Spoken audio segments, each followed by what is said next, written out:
Welcome. In this video, we are going to have a look at the classes with the arrays.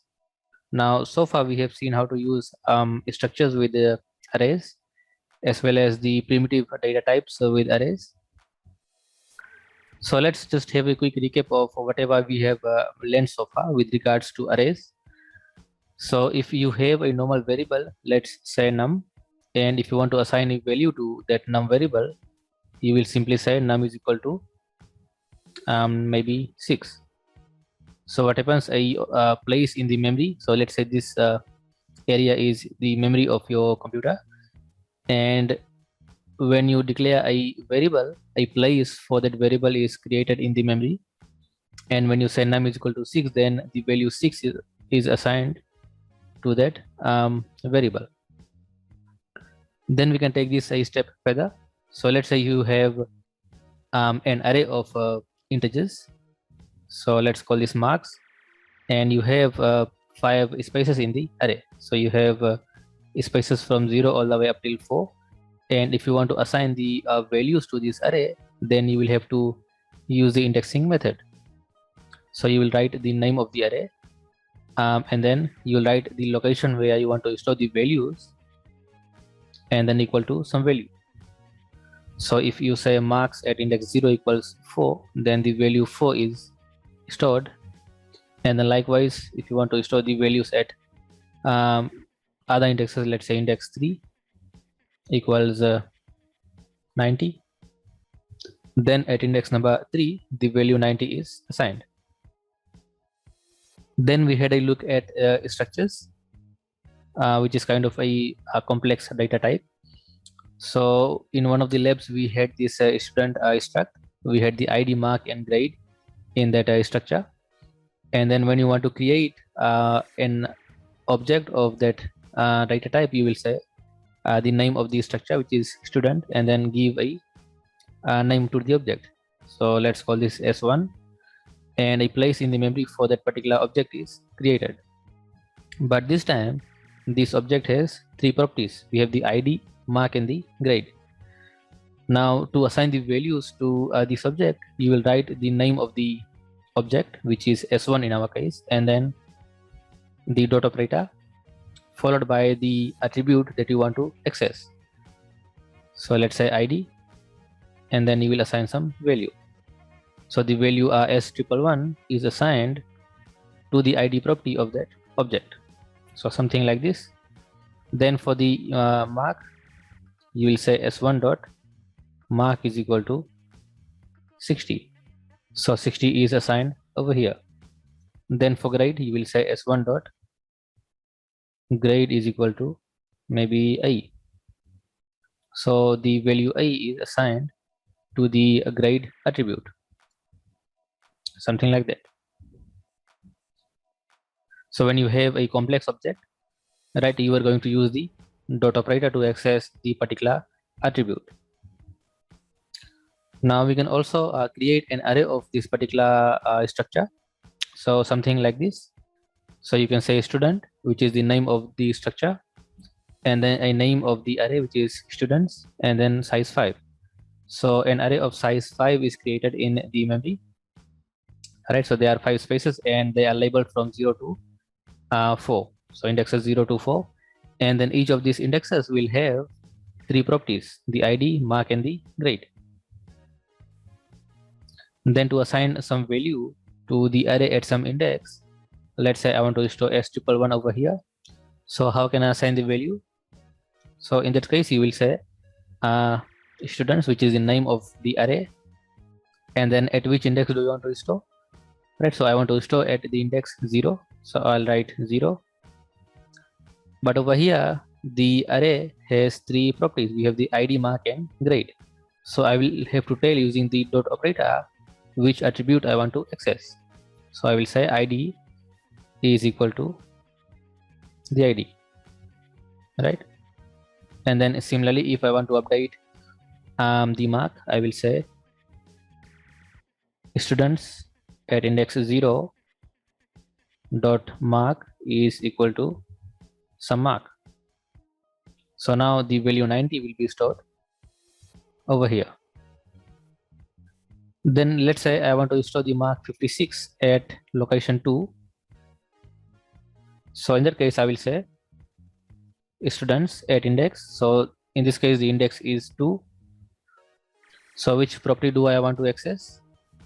I want to access the mark property and set the value to 56. So that is how I can set the value of a particular attribute in an array of a structure. Then next we have classes. Now for this particular lab we have classes. So it says for this exercise you ensure that you have created the dog class from exercise 3 of lab 4. So this is my lab 4 and this is the dog class. So you will need to copy the entire dog class from this lab into our current project. So I have copied the entire definition of the class, dog class, right? It has the name, age and weight along with these functions. And these are the implementation of those member functions. So we'll try to implement this same thing in our Excel file. So we had the dog class. And then if I want to create an object of the dog class, right, then very similar to the structure, I will write the name of the class along with the object name. So in our case, the name of the class is dog. So I will write dog and then the name of the object. Let's call this D. So when we do this, a object in the memory is created for the object D and which has the name, age and weight attributes. So we have the name, age and weight, but along with the name, age and weight, we also have the functions. So this is the difference between a class and a structure. A class along with the attributes has the functions as well, which can perform some operation on these attributes. So if I want to assign the value for the name property of this dog object, then how do I assign? If this were a struct, then I will say d dot name is equal to the name of the dog. But in here, this is not a structure, and since these attributes are private, right? These attributes are private over here, so I cannot directly access the name property. Then how do I assign the value? Well, in that case, I will have to use the setup function, right? I will say d dot set name, and then I will pass the name of the dog. So when I do this, the value is assigned to the name attribute. So when I call this function, how is the value assigned to this name attribute?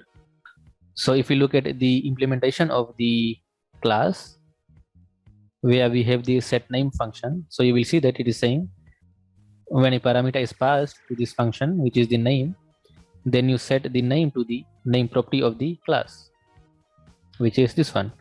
So when a parameter is passed, that value is assigned to the name property of the class.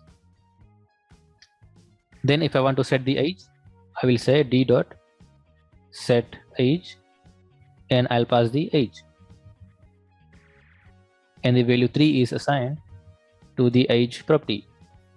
Then likewise for the weight, I will say d dot set weight and pass the weight, and the value 20 is assigned to the weight attribute.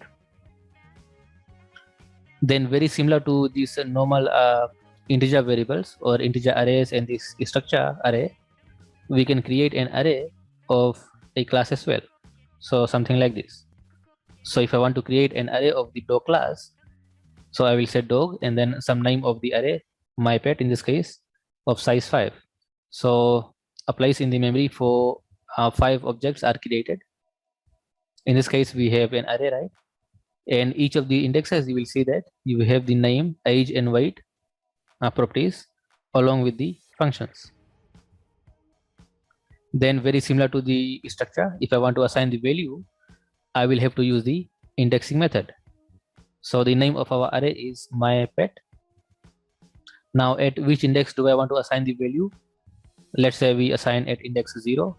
So I will say my pet at index 0 Then I cannot set name because these properties are private, so I will have to use the setup functions. So I will say set name and then pass the name. Now what happens, the value is assigned at index 0 for the name property. Then how do I assign the age?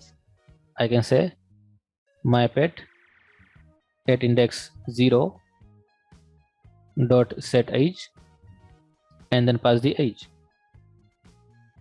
So the value 2 is assigned to the age property at index 0 of the array. How about if I want to assign the weight of the third index? So I can say my pet at index 3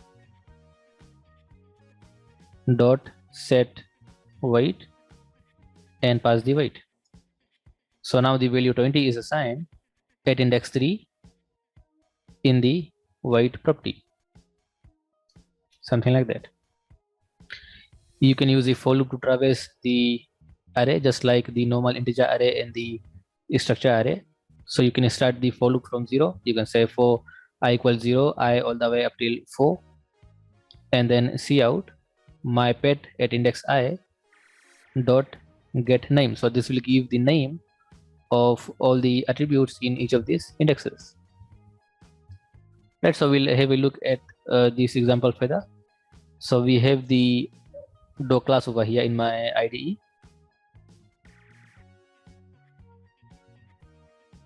And then for this exercise, we will have to copy this main function in our code. So I'll copy this entire function, main function, into my IDE. So this is my main function. And in here, we are creating an array of size 10. The name of the array is my pets of type dog. So each index of the array can store one dog object. Then we also have this dog count, which basically is to count the number of objects that are currently there in the array. Initially it is 0. We also have the age, weight, and name variables, and this is just to take the input from the user when the user enters the values for each of these variables. Then we have a do while loop, and in here we are asking the user to enter the name of the dog. Then we read the name, and then we ask the user to enter the age and then the weight, and then we read the values.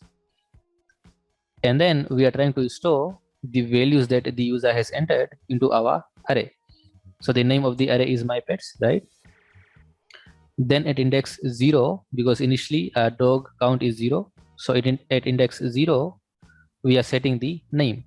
So very similar to what we have seen over here, right? If I want to set the name, I will call the set name function and pass the name of the dog.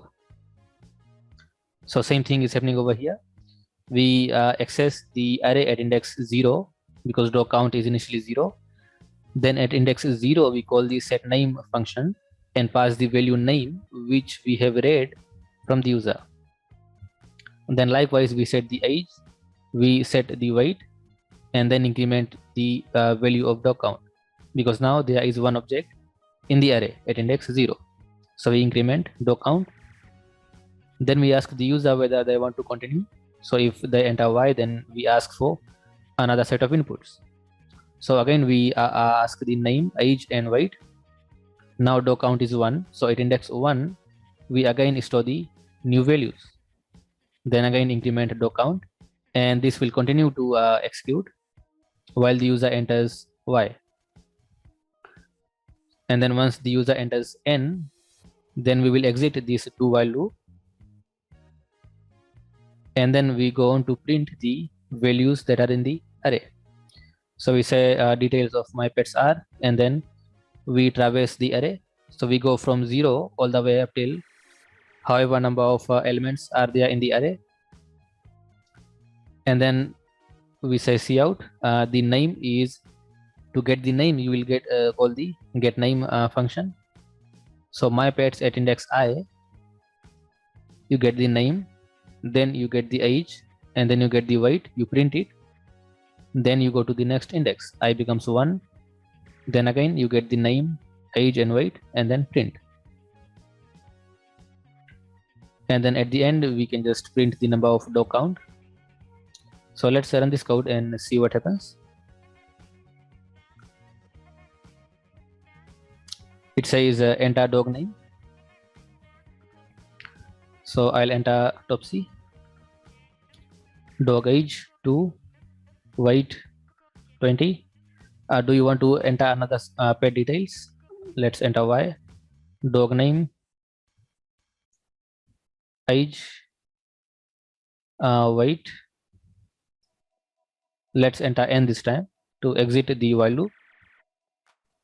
And then it says details of my pets are, which is on line number 100. And then we get the values back. So it says the name is Topsy, we get the age and the weight, and then likewise for the second object. So these values that you see over here, Topsy 2 and 20, this is stored at index number 0. This is at index number 1. And in total there are 2 pets in our array. Now one thing you will also notice over here is this dog constructor is getting called. So if you recall from the last recording, whenever an object is created, the constructor is called first. So over here in our main function, when we create an array of dogs, we are creating 10 objects, right, in this array. So at that point, these 10 objects are created, and that is where we are getting this message from. So if you look at the constructor of this class,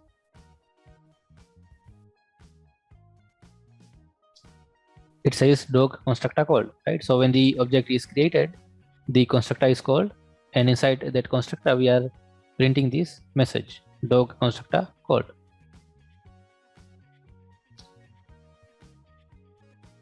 Right, and then when the program ends, the destructor is called.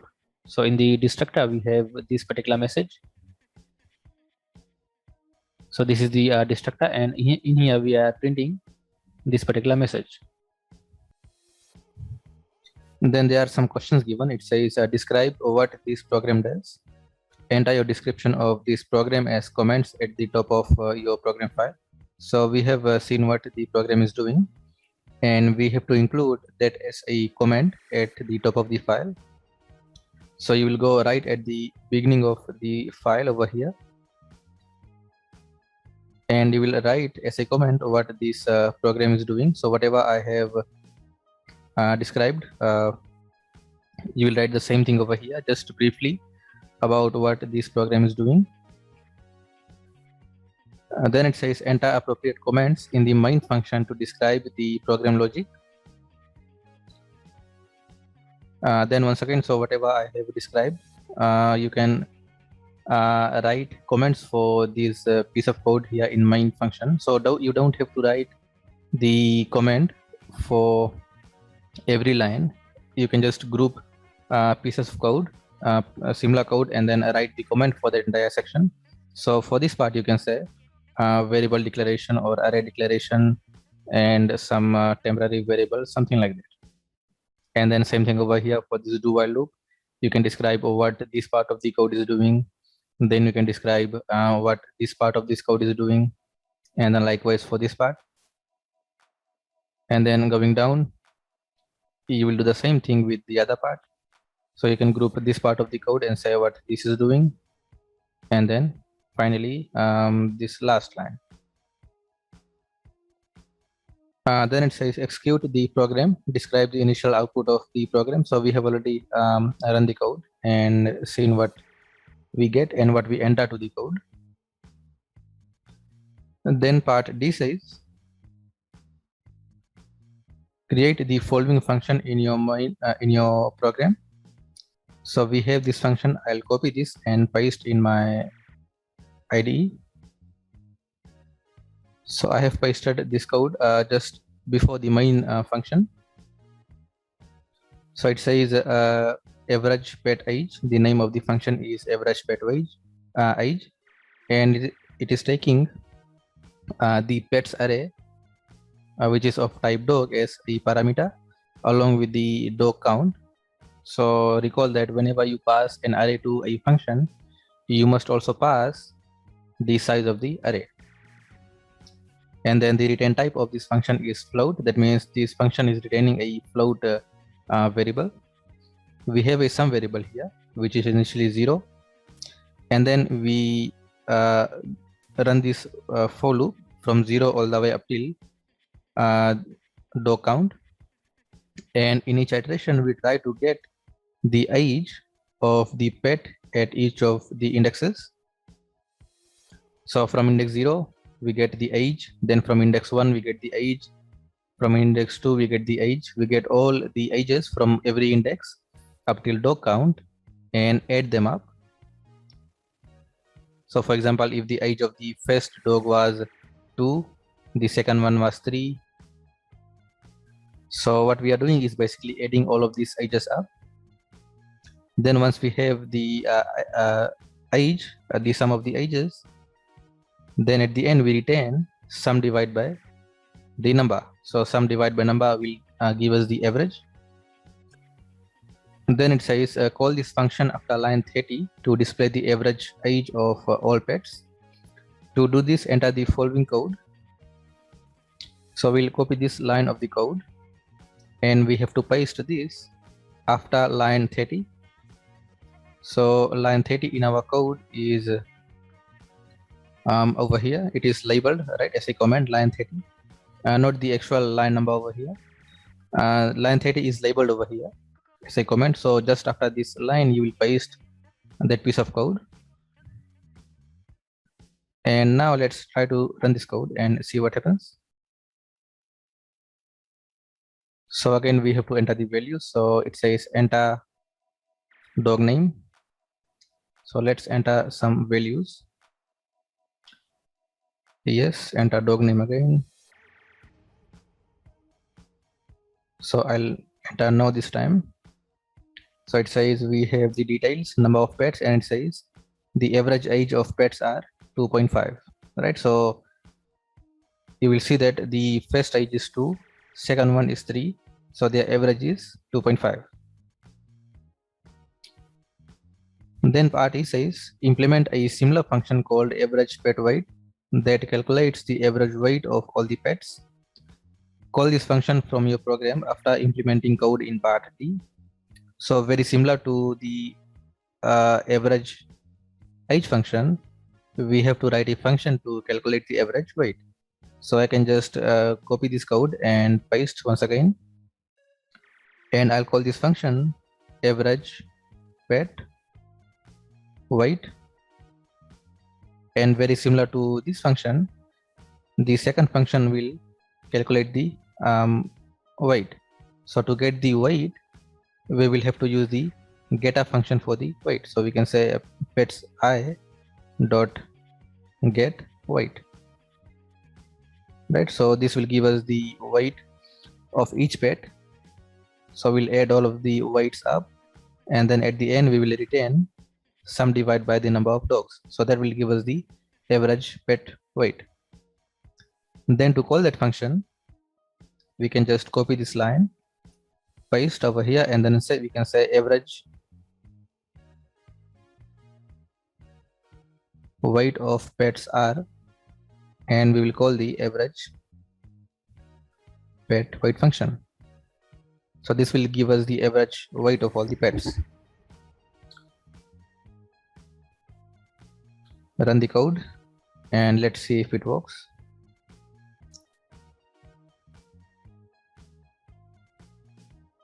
So first weight I have entered as 20. Second weight, let's enter 40.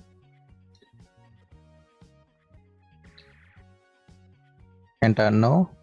So it says the average weight of the pets are 30.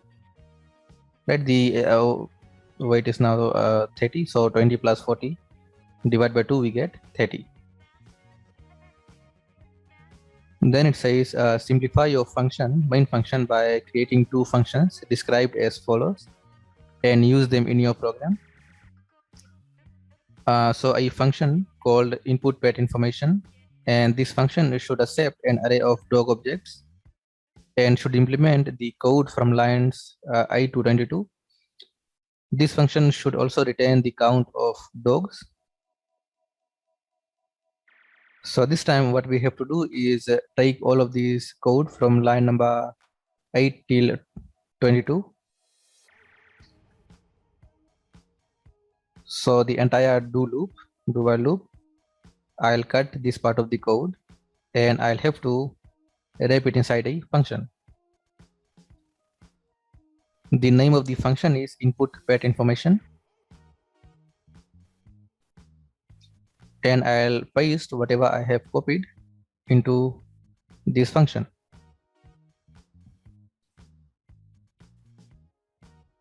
It says that this function should retain the count of the dogs. That means it has to retain a integer, right? So I'll mark this function as int.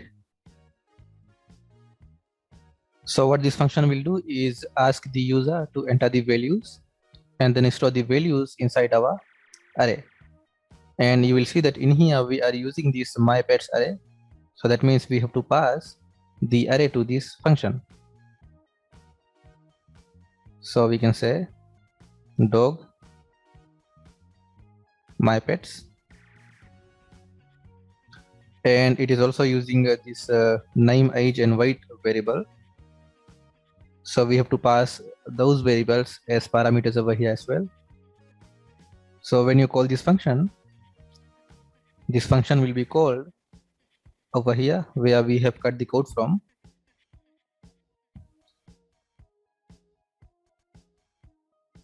Right, so this function is using the name, age and weight. So we can pass the name, age and weight as parameters to this function. So we'll pass the name, age and the weight.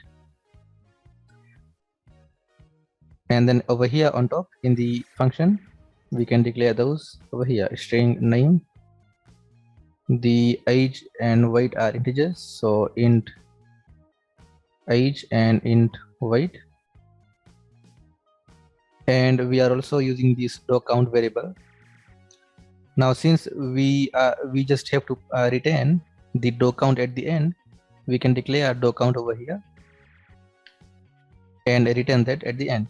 So dog count initially will be 0, and then as this value is updated over here, at the end we will return that dog count as the return of the function, return dog count.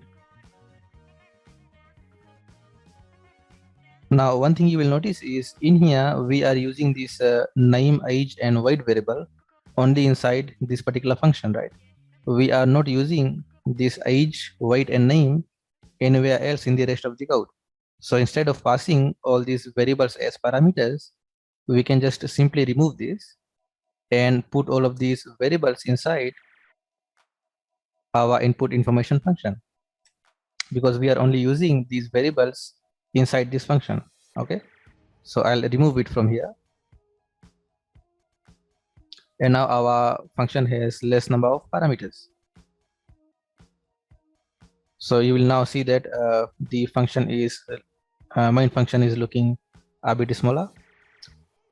Then to call this function, you will write the name of the function, and we pass one parameter over here, which is the mypets.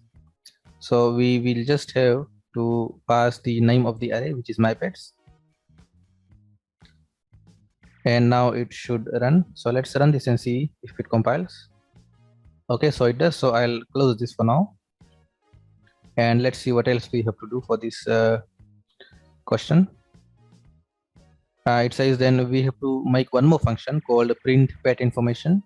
And this function should accept an array of dog objects and dog count as parameters and implement code from lines 23 to 30. So from lines 23 to 30 we have over here. So I'll cut this part of the code and we'll wrap this inside a function called print pet information. And since this function is only printing something, not retaining anything, we can mark this function as void. This function, it says it has to take two parameters. One is the dog objects and the dog count. So we'll pass the dogs array as the parameter.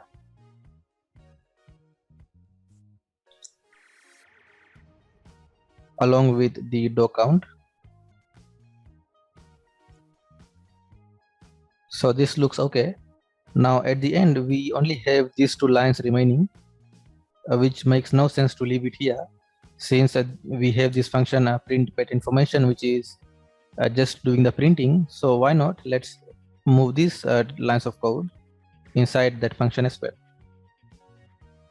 So I'll take this and put it inside that function as well. And then to print the details, we will call this function print pet information after reading the values. So we have to pass the dog count and the mypets array. Now the main function looks very small, and make sure to also have the comments in your code. So that was all for number one. Now let's run this code and see if it actually works as before. So it says enter dog name. So let's enter the values once again, just to verify that our code is still working as before. Age, weight, yes. Age, weight, no. So it says the details of my pets are, and we don't get any details. It says number of pets equals 0, and average age, again we are not getting the correct value. So what is the issue? So let's see. Now in here, if you look at this input pet information function, we are retaining the dog count over here, right? But if you look over here in the main function, we are not actually assigning the dog count to this dog count variable, right? We are not updating the value of dog count.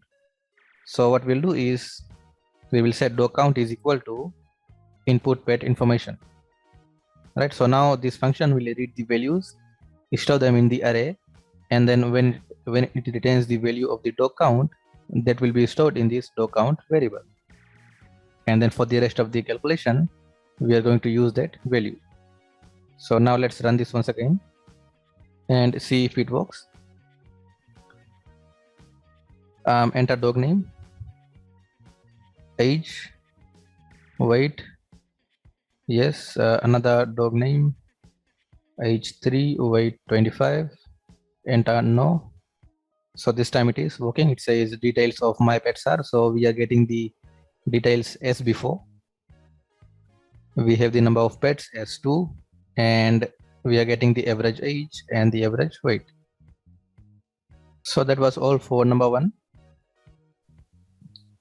Then we have question number 2. This time we have to use the pointers along with the array. So it says replace the main function of question number 1 with the following code. So there's a main function given over here. So you need to copy this function in the IDE. So I have copied the main function in my IDE. And then based on that, we have to answer these questions. So it says identify the lines of code that have changed from int main of question 1. So in question number 1, we had the normal array indexing method to access the values of the array. And in this case, we have the pointer. So along with the array, we have a pointer that is pointing to this array that we have. And then inside the do while loop, we are using the pointer to access the member functions of the object in the array. So this is how this would look like in the memory.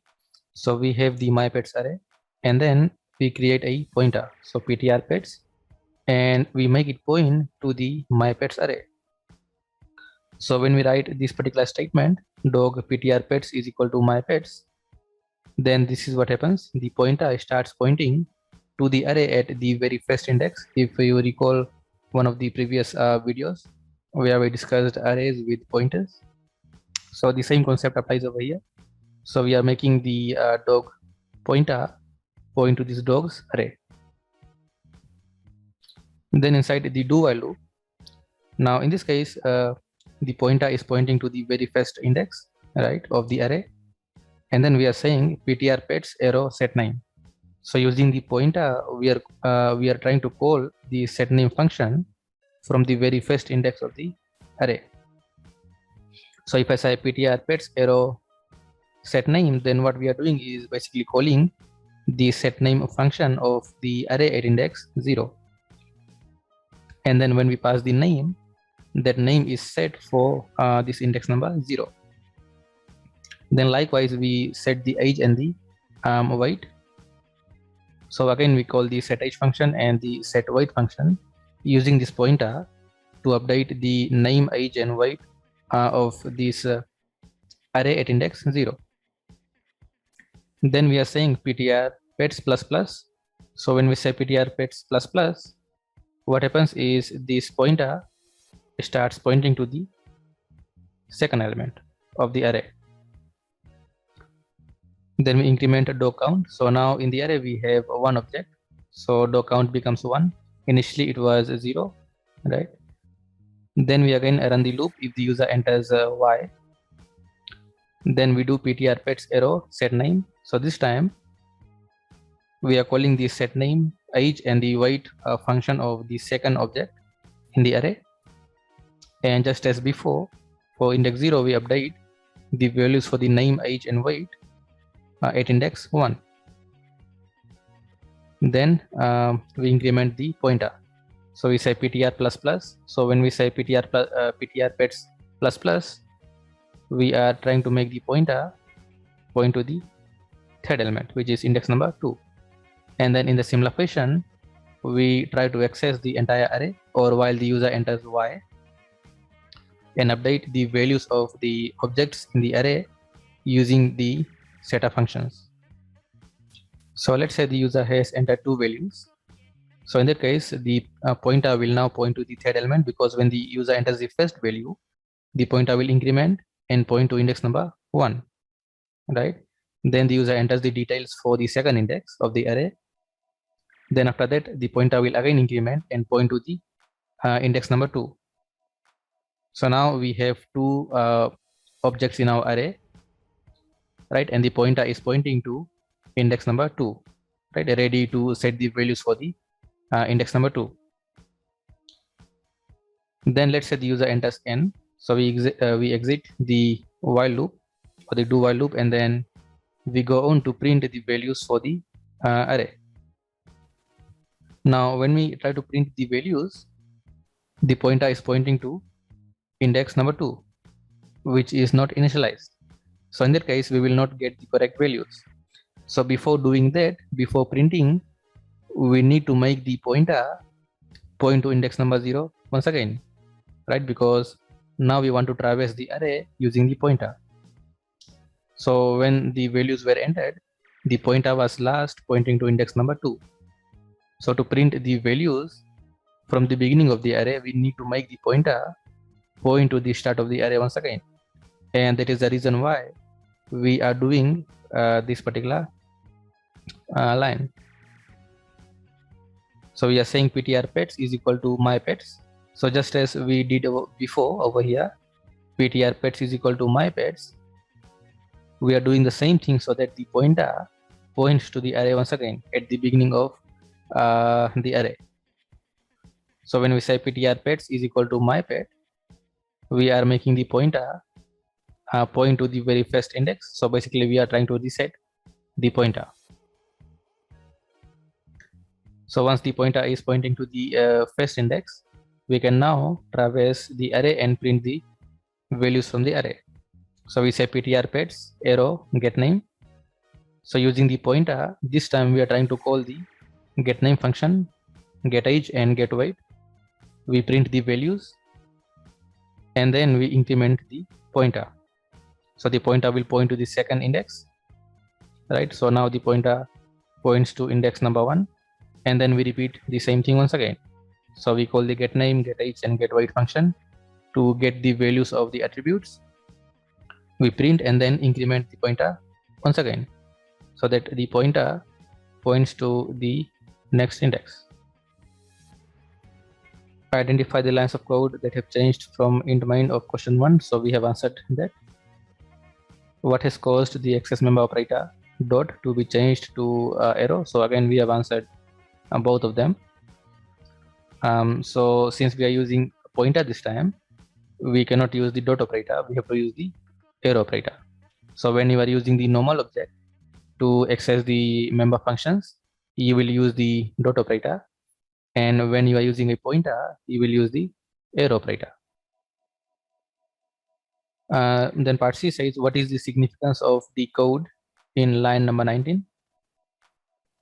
So in line number 19, we are doing ptr pets ++. So as I mentioned earlier, after reading one value, we have to move the pointer to the next index so that we can store the values for the next object. So that is why we are trying to increment the pointer. If we don't increment the pointer, then the pointer will still point at one particular index, and we will be updating the values for the same object, right? We will not be shifting to the next index. What is the significance of the code in line number 24, and how will your program behave if line 24 was removed? So let us try this. So in line number 24, we have this particular code. So I have already discussed what is the purpose of this particular code. So let's run this with this particular line and see what happens. Okay, so it compiles without any error. So it says enter the dog name, age, and weight. Enter y to continue. Enter another name, age, and weight. Let's enter no this time. Then it says we have these values in the array, and the number of pets is 2, and the average age is 2.5. Now let's remove this particular line and see what happens. So I'll comment out this line. So recall, so if we don't include this line, then what happens is in the while loop over here, the last index where the pointer was pointing was index number 2, right? Because in the loop we had last entered the values for index number 1, and then the pointer had incremented. So after incrementing, the pointer was pointing to the second index, and now the pointer is still pointing to index number 2. So when we try to run this for loop, it will try to get the values from index number 2, which is not initialized. So in that case, we might get some garbage values. So let's run this and see what happens.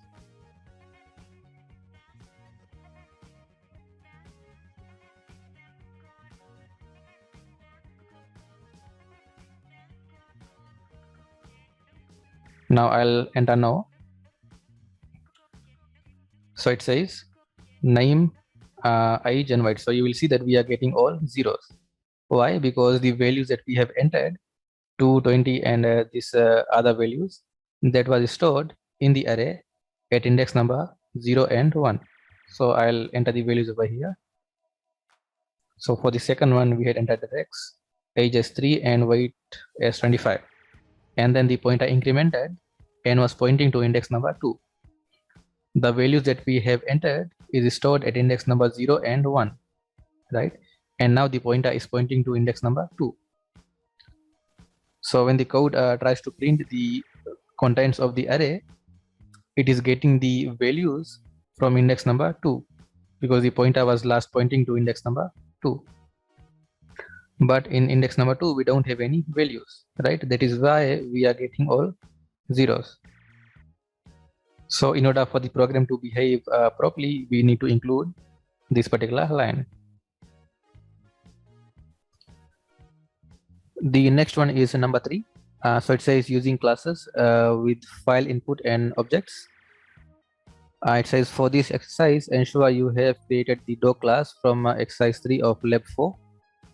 So we have the class from the previous exercise. And then it says create a file called mypets.txt and enter the following data. Each line contains the name, age, and weight of a dog. So this time what we have to do is, instead of entering the data from the keyboard, the user has to read this file. So the program is going to read this file and then store these details into the array. All right. So I'll create a file with the name mypets.txt. So I'll create a file in the same location as my lab folder.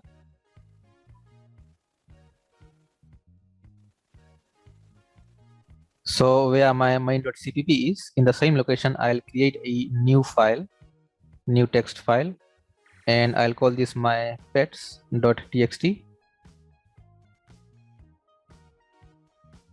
And then we have to copy these details and save it in the file.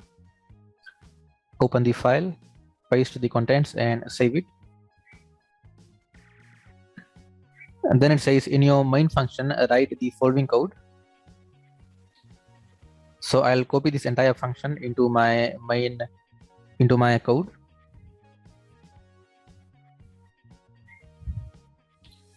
So I'll remove the main function from the previous exercises and replace with the new one.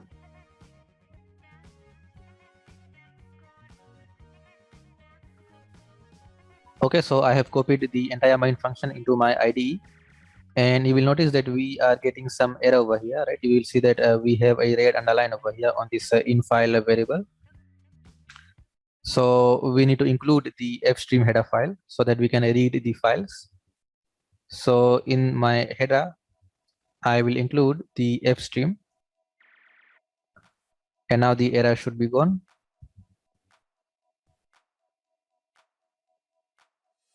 So once again, the code is doing the same thing as the previous exercises. We have the array, we have these temporary variables, but this time we are opening this mypets.txt file that we have saved, and we are trying to read the contents. So we say while we don't reach the end of file, we read the name, the age, and the weight from the file, right? So you will see that the order of this file is, we first have the name, then we have the age, then we have the weight. So that is the order in which we are trying to read the values. So name, age, and weight. And then after reading, we store the name, age, and weight into our array using the setup functions.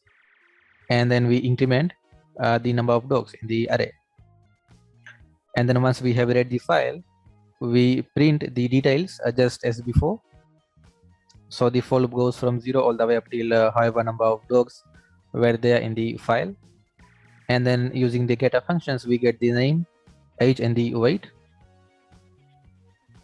And then we also print the dog count. So I'll run this code and see what we get. So the details were read, and it says we have the name, age, and the weight. So this is the same detail that was there in the file. Right, so the only thing that has changed in this code is this reading part, right? So this is same as before, right? And in here, instead of reading from the file, we initially had the code for reading from the keyboard from the user. Then there are some questions given. It says execute your program and describe the output. So we have run the code. Then it says implement and use the average pet age, input pet information, and print pet information function as described in question 1. So just that we had implemented this function in question number 1, we are going to do the same thing with question number 3. So what I'll do is I'll refer to the same code that we had from question number 1 for the average pet age. This function is taking the array of dogs and the dog count and then returning the average. So we'll use the same function. So I'll copy this function and I'll call this over here. So this is same as this line. I'll copy this and I'll paste it over here. Right, we have just included this line over here after printing the number of dogs. So this will print the average age of all the dogs in our array. So if you notice here, the ages are 4, 5, 8, 2 and 3. So if you add all of these values up and divide by 5, that will be our average. So this is what the function will print. So let's see if we get the value. I'll run the code and it says the average age is 4.4. Then in the similar way, we will have to implement the input pet information function. So from question number 1, we had this code. So I'll comment this out because now we want to read from the file. The name of the function remains the same. So I'll copy the name of the function. I'll write it over here. And inside this function, we have to move the part where we are reading the data from the file. So I'll just cut all of this.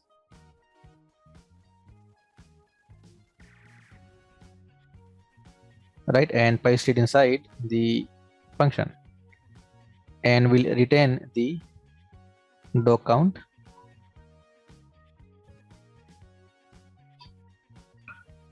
Right, we will also need to declare the dog count. Initially it is 0, and as we read the values from the file, this value will keep on changing. So we have the input pet information,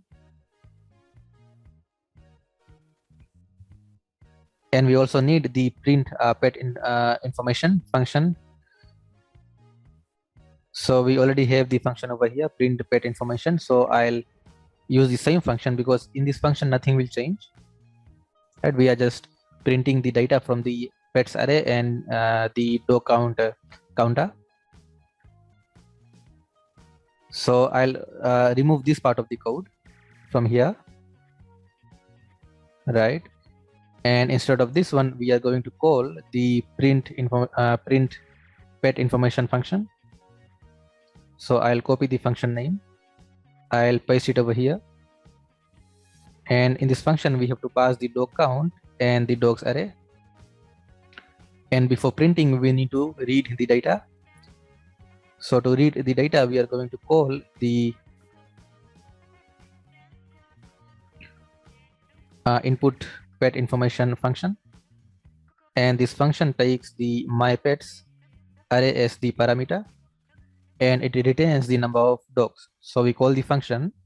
The function is going to read the file, store it into the array, and then retain the number of dogs. So we'll assign the retain value of that function to this dog count variable, just as we had in question number 1.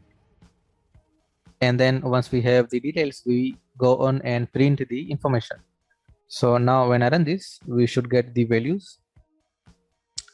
Okay, so the code is working as before. So we have the data into our array. And then we print the number of pets as well as the average age.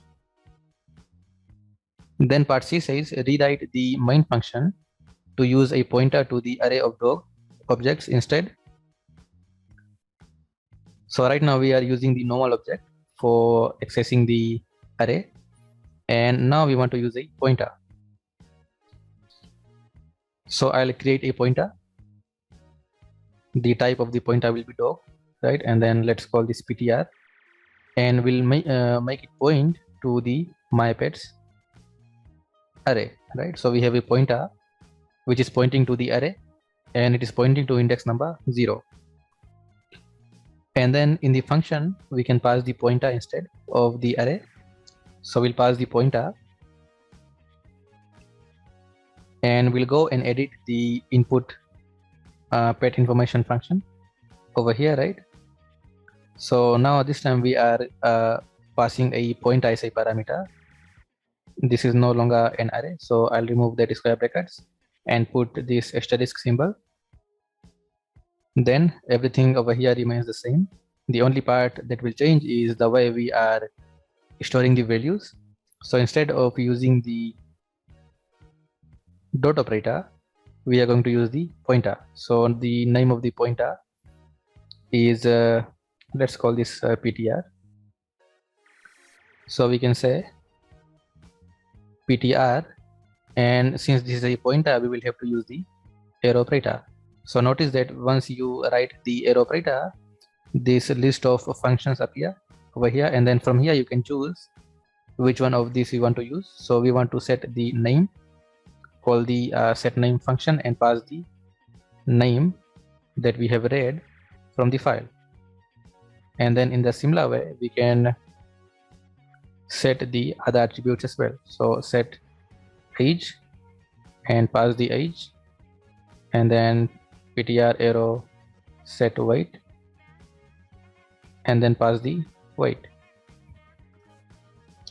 And I don't need these lines anymore, so I will comment this out. Right, the other thing is you need to make the pointer point to the next index after storing the values in one index, right, just as before. So this was the input pet information function. Then next one is the print pet information. So once again, in this function we will pass the pointer, right, and we'll go and edit this function. So over here, instead of passing the array, we will pass the pointer, and then inside the for loop, instead of using this index method, we will use the pointer. So ptr arrow get name, and then ptr arrow get age, and ptr arrow get weight. And we had this function average pet age. So this function was initially taking the my pets array. So now we'll have to pass the pointer to this average pet age function. So that means we will have to edit this function as well. So we'll go inside the function and we will pass the pointer as the parameter. And over here, instead of using the array index, we are going to use the pointer. So ptr arrow get age. So this will get the age, sum it up, and return the average. So let's run this and see if it works. Now you will notice over here that we are getting only one value, that is Rusty. That means the pointer is not incrementing and it is only getting the values from one particular index. So let's see where the issue is. So I'll go back to my code over here. Now in the input pet information function, we are incrementing the pointer, so this is fine. But in the other function, which is this print pet information, in here we are not incrementing the pointer. So over here we need to increment the pointer as well, so that after printing the content from each index, the pointer goes to the next index. And now let's run this. So this time we are getting the correct values. So we are getting the names from the file, we are getting the number of pets, but the age that we are getting is wrong. So in the for loop, what we are doing is we are incrementing the pointer, right? That means the pointer will start from the very first index of the array, right? And then it is going to go up till however number of elements are there in the array. So let's say the pointer shifts 5 times because there are 5 elements. So if I go back to the diagram, the pointer has gone to the very last index, or up till index number 5 in our array. And then when we call this average pet age function, we are passing the pointer from where it was last left off. That means we are passing the pointer not from the start, but somewhere in between. So we need to make the pointer again point to the start of the array once again. So before passing the pointer over here, what we need to do is make the pointer point to the array once again. So we will say ptr is equal to, so something like this over here, ptr is equal to my pets. So we can say ptr is equal to my pets, but in here in this function we don't have this my pets variable, because we are not passing that inside this function. So what we can do is we can pass the array over here as well. So we can say dog my pets, and this is the array. Then when we are calling the function over here, we need to pass the my pets array as well, and then the third parameter was the dog count. So now let's run this and see if it works. Okay, so this time we are getting the value 4, but we should not be getting 4, we should be getting 4.4 as we have seen in the previous part. So let's see what's the issue over here. So we'll go to this average pet age function, right? And you must have spotted the error over here. So again we are using the pointer, right?